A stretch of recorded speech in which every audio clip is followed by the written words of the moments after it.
Hi friends, welcome to 5 Minutes Tech YouTube channel. Here is Moto G04 smartphone. In this video, you will learn how to switch off or power off your phone without using power button in your phone Moto G04.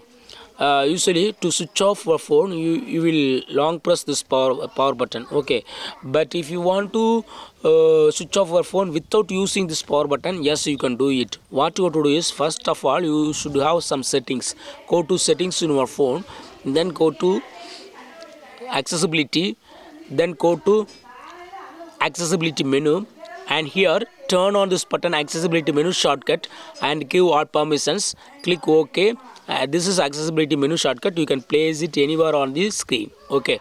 Now go to this accessibility menu shortcut and tap on power option. Just click on power option and click on power off. Here your phone will be switched off. So in this way you can easily switch off or power off your phone Moto G04 without using power button in your phone Moto G04. Okay, that's all friends. Thanks for watching. Bye.